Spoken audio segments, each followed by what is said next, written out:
Boa noite. Hoje, no estudo do Evangelho segundo o Espiritismo, nós vamos ver o capítulo 18, o item 1 e 2. Muitos os chamados e poucos escolhidos.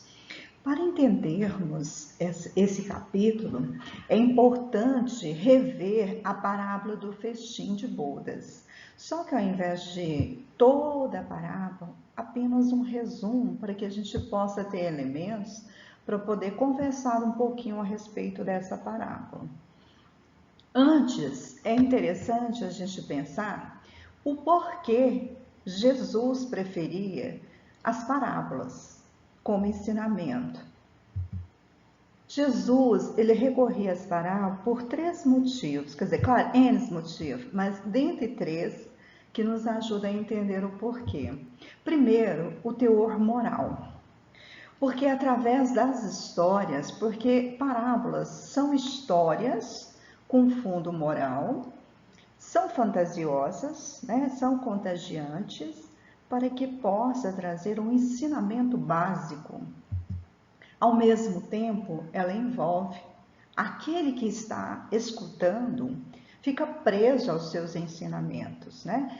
Aos seus acontecimentos. Mesmo quando há exagero, isso facilita para poder conter, assimilar ou mesmo reter qualquer ensinamento. Então Jesus, ele recorre às parábolas porque era a melhor maneira de envolver aquelas pessoas que ali se encontravam, conseguiam assimilar as leis e principalmente no final de cada ensinamento deixava uma lição de moral.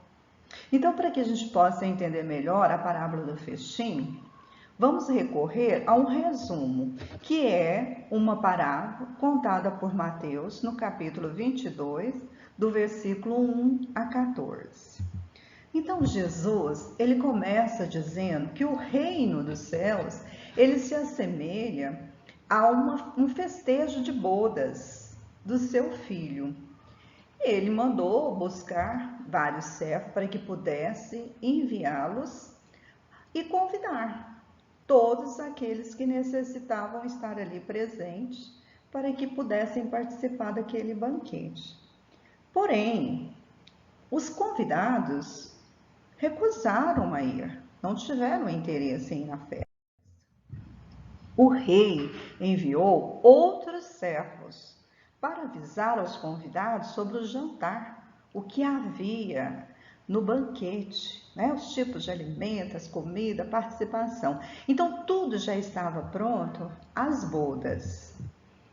Eles, né, que foram convidados, sem se incomodar, foram um para a casa do campo, outro para o seu negócio, e outros até mataram os servos que levaram o convite.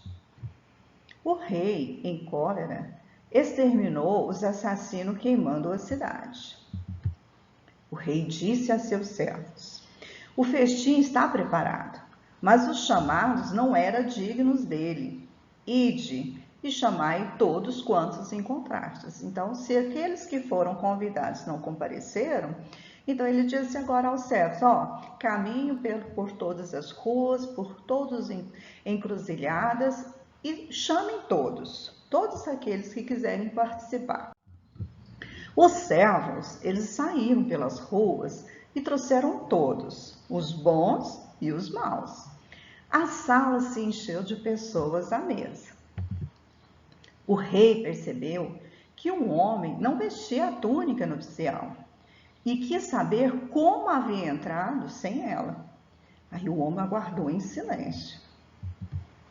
O rei disse: atai-lhe as mãos e os pés e lançai nas trevas exteriores.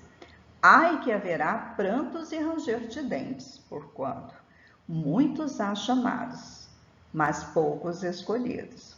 Então, como já foi dito, essa parábola é contada por Mateus, né, no capítulo 22, do versículo 1 a 14.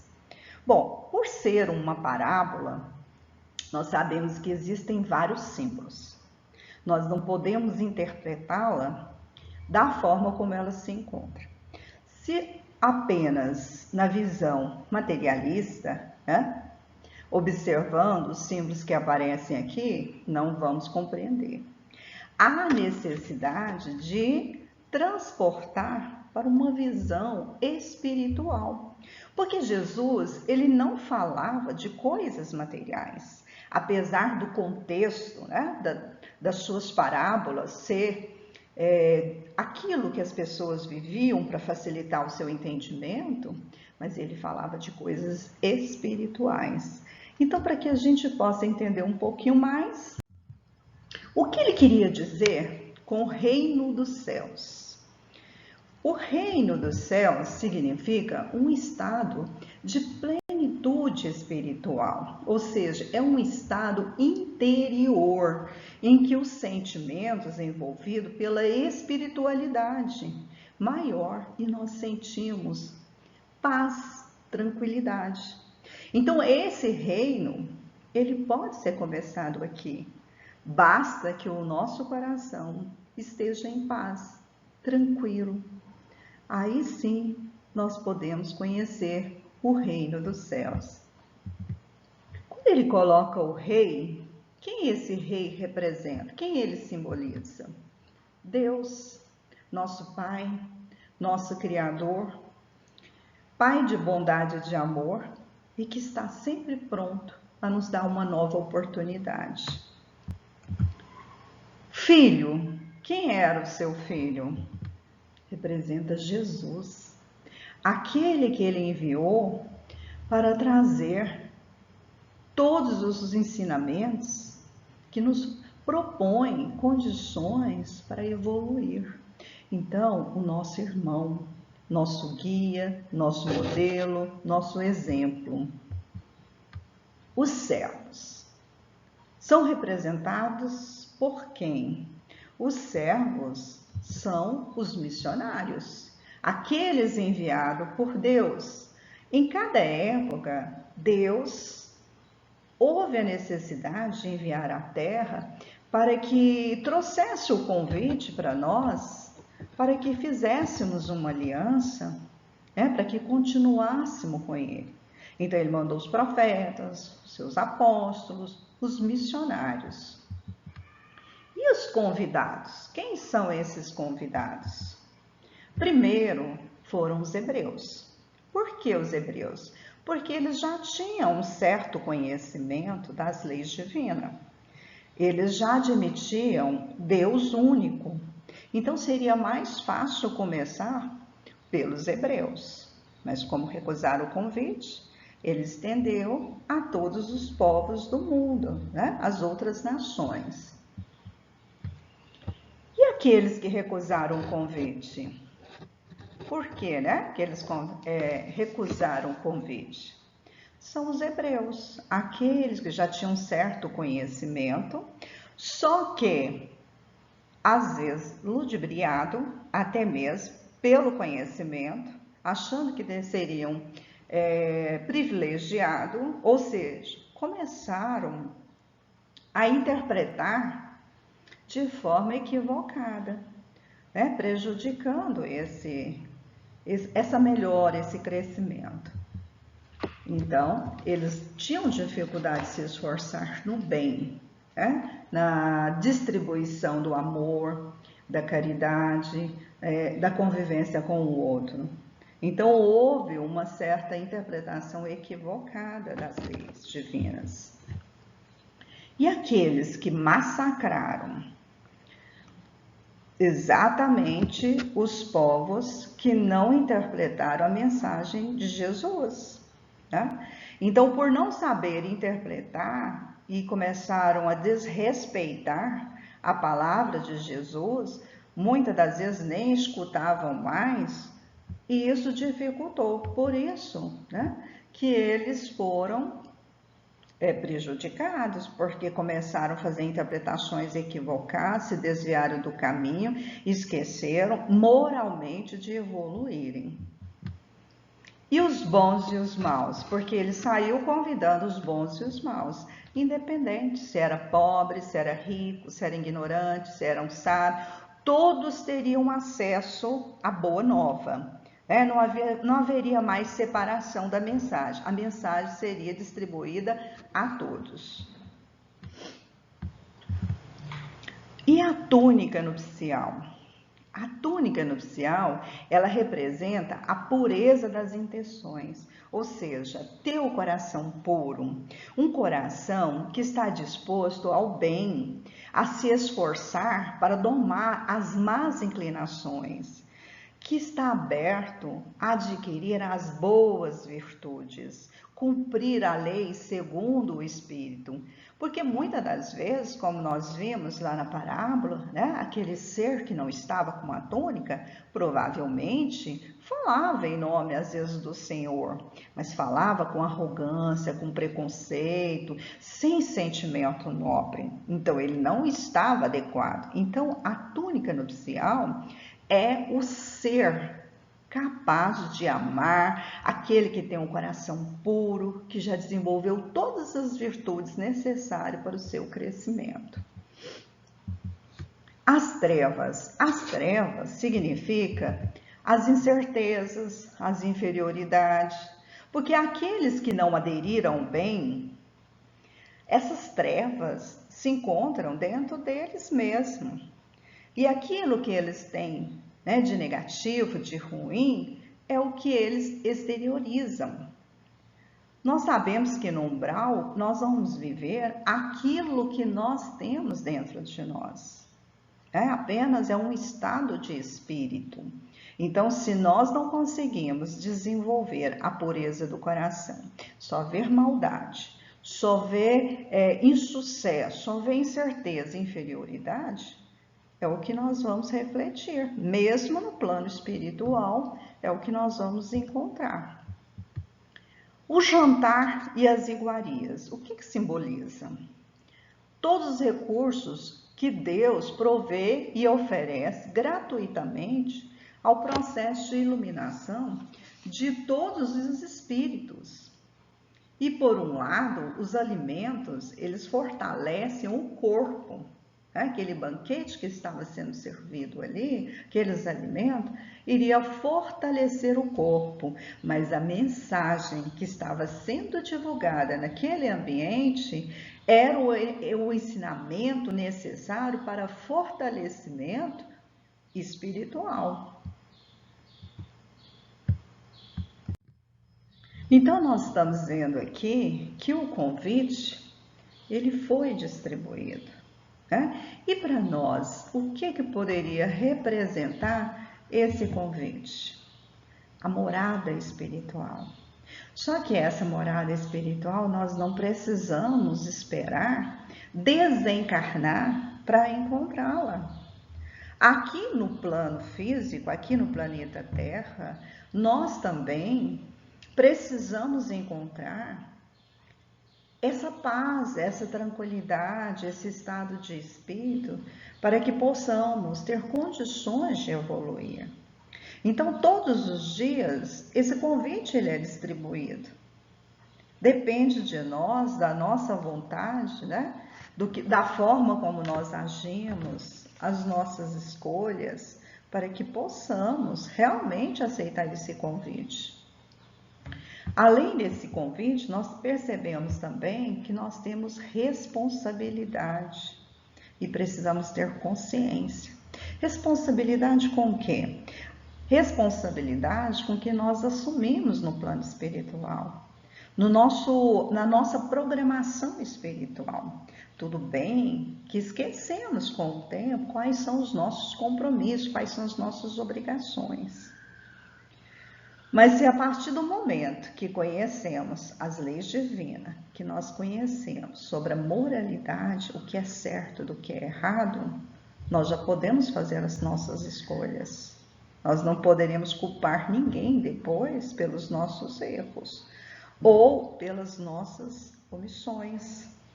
Então, nós temos responsabilidade e nós já temos a consciência necessária para saber o que nós devemos fazer, Quais são as escolhas para que possamos realmente melhorar espiritualmente. E ter consciência que a nossa regeneração, ela vai depender da nossa vontade, do nosso esforço, do nosso progresso. E para que possamos realmente conseguir força suficiente para avançar, depende muito da nossa reforma íntima. Nós já conhecemos os nossos defeitos, nós já sabemos o que nós precisamos melhorar e no que nós devemos investir para atingir as virtudes tão esperadas pelo Cristo. Nós precisamos começar a despertar aquilo que há de melhor em nós, para que possamos libertar o nosso espírito. Então, uma outra perguntinha que é necessário, quando a gente pensa se todos os dias nós recebemos esse convite, nós estamos recusando esse convite? Será que nós estamos aproveitando as oportunidades que são dadas? Vamos pensar um pouquinho aqui no nosso estudo. Será que nós estamos dedicando o suficiente para o nosso crescimento, para a nossa melhora, para atingir o conhecimento necessário para entendermos essas parábolas? Dentro do centro espírita que eu frequento, ou da igreja, ou seja lá o local religioso que eu frequento, eu tenho atendido os apelos que são feitos quando os trabalhos são ofertados, oferecidos, porque isso também é um convite. Quando alguém chega e pede para que eu faça algum tipo de trabalho que vai ser útil a muitos e que é necessário, como eu tenho realizado? Ou recuso? Tenho deixado para depois? Fica esperando, quando eu aposentar e tiver mais tempo, ou quando os meus filhos já estiverem maiores, não precisar tanto de mim, aí eu começo a trabalhar no trabalho da caridade, ou vou começar a seguir no tratamento mediúnico, ou vou ajudar na sopa, ou qualquer outro tipo de realização. Será que nós estamos recusando esse convite? Porque esse convite, por mais simples que ele pareça, ele é um princípio, ele é um início. É a partir dele que eu vou seguir para outros trabalhos mais complexos. Então é muito importante. E não é só no ambiente do centro espírita, da igreja, até mesmo dentro de casa. Quando eu sou chamada ao trabalho, a assumir a minha responsabilidade enquanto mãe, enquanto pai, enquanto tia, enquanto avó, eu tenho assumido? Então, em todos os momentos, e no meu trabalho, eu tenho essa oportunidade também de levar a mensagem de Jesus, de dar bons exemplos.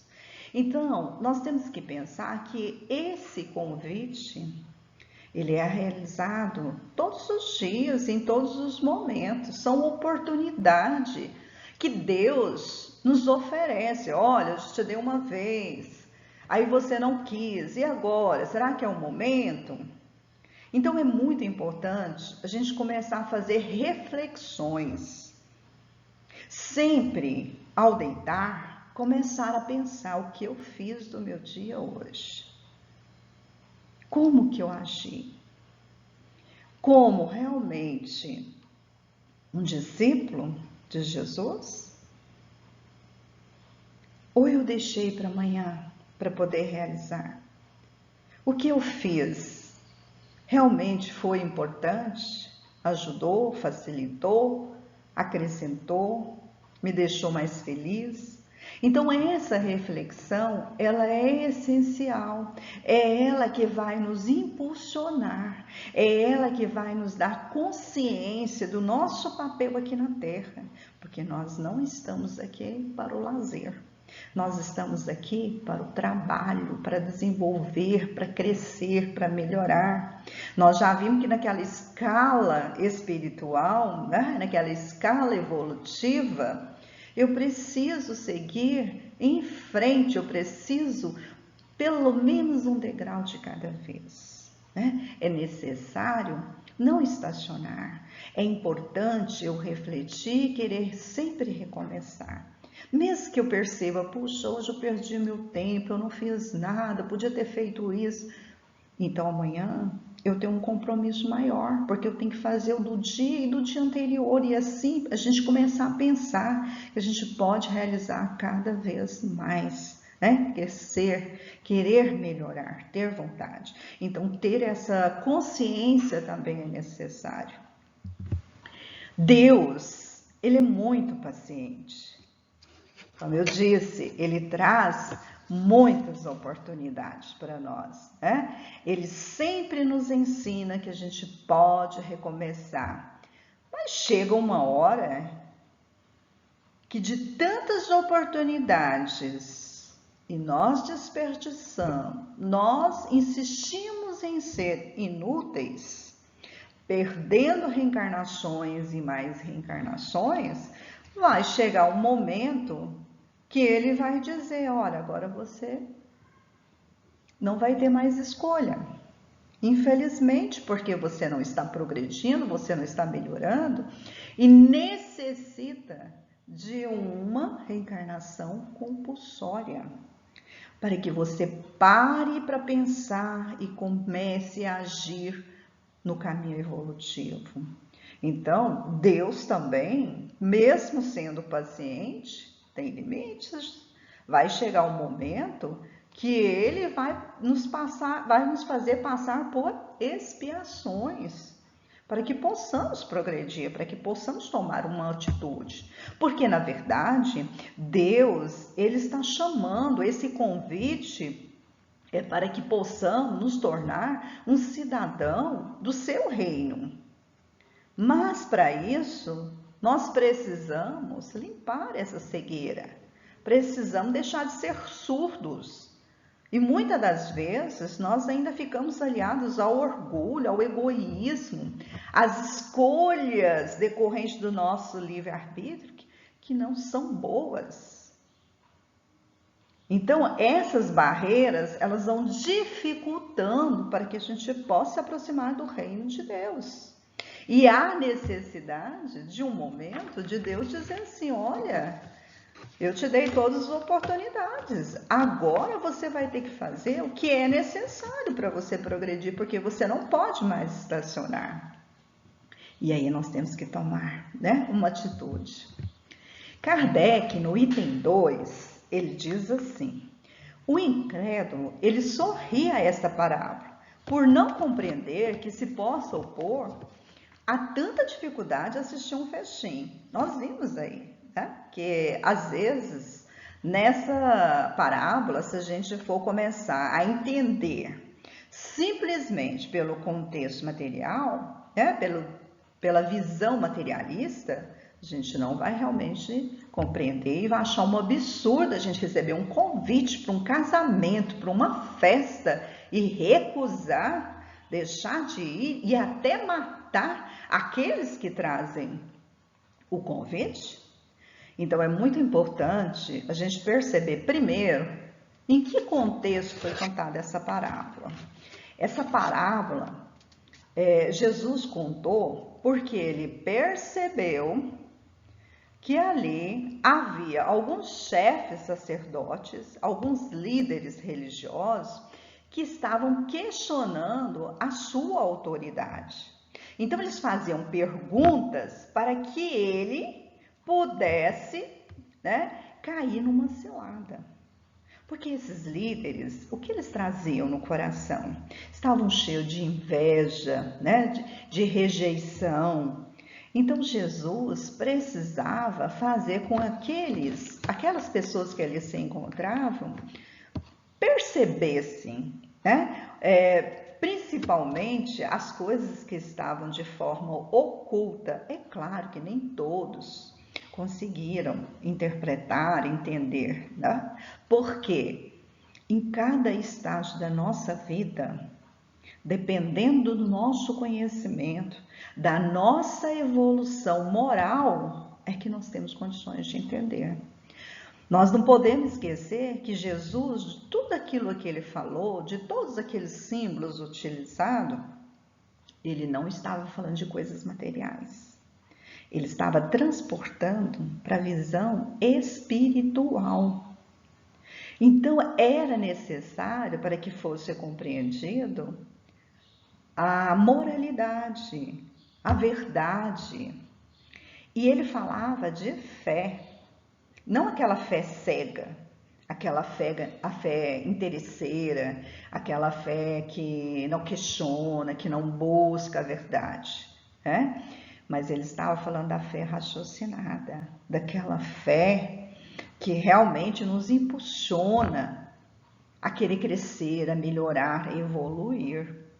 E muitos que ali estavam interpretavam em várias versões, porque muitos, como nós também, que às vezes interpretamos a palavra de Jesus de forma equivocada, porque nós ainda somos muito imperfeitos, né? E muitas das vezes nós buscamos interpretar de uma forma que nos interessa, né? Ou uma desculpa que vai nos favorecer.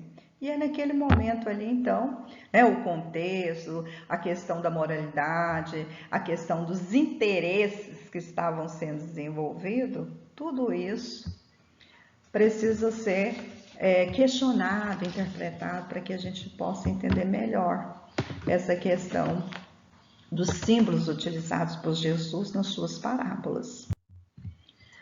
E ele diz: prantos e ranger de dentes. O que significa prantos e ranger de dentes? Ele que tem a ver com sentimentos, com sofrimento. Porque aqueles que não conseguiram se preparar para a mensagem de Jesus, para poder entendê-la, né, compreendê-la, então vai sofrer. Só que aquele sofrimento é um sofrimento sem proveito. Porque quando nós sofremos e sabemos o porquê estamos sofrendo, nós entendemos o propósito, que nós temos fé para superar esse sofrimento, ele tem um valor. Mas quando aquele sofrimento, ele só provoca revolta, significa que eu não estou preparado ainda para entender a mensagem e nem seguir para junto de Deus, né? Então, eles necessitavam passar ainda por provações, porque só através dessas provações é que eles vão se educar moralmente.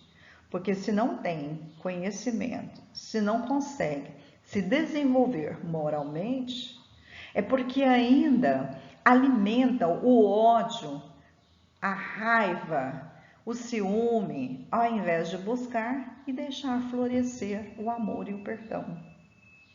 Por isso que ele diz: muitos são chamados, mas poucos escolhidos. Naquele ambiente havia muita gente, mas nem todos tinham condições de receber essa boa nova, de receber a mensagem de Jesus. Tanto é que ele diz que aquele homem não estava com traje adequado. Ou seja, ele não era puro de coração. Ele ainda precisava se esforçar muito para atingir. E precisava também investir nas boas ações para que as más inclinações fossem eliminadas. Precisava ainda cumprir a lei segundo o Espírito. Então veja que essa veste, essa iluminação, esse amor puro, esse sentimento ainda precisava ser desenvolvido. Por isso que muitos não teriam condições ainda de entrar no reino de Deus. Porque se aqui não consegue manter um coração em que o amor, em que a vontade de querer crescer, de ajudar o próximo, nutre um sentimento de forma livre, sem muito esforço, é porque ainda precisa se preparar, melhorar, crescer, para poder ser iluminado. Então, essa túnica, essa veste, são os nossos sentimentos, é o que nós temos de melhor em nossos corações, é o amor, é a prosperidade, é a vontade de querer estar bem com o outro, é trazer o coração de forma tranquila, boa vontade em ajudar o outro. E aí nós já sabemos que naquela máxima, fora da caridade não há salvação, quer dizer, se eu não desejo bem, se eu não faço bem, eu ainda não estou preparado. Eu não adquiri essa veste ainda para poder estar no reino de Deus. E o mandamento que nós não podemos esquecer: amar a Deus sobre todas as coisas e ao próximo como a si mesmo. Então veja, o convite, ele está sendo feito todos os dias para nós. Depende de nós aceitá-lo ou não. Então que essas palavras, trazidas por Kardec, possam nos ajudar a refletir, a pensar e fazer boas escolhas, e que a espiritualidade esteja sempre do nosso lado, trazendo muita paz e muito amor. Que assim seja. Obrigada.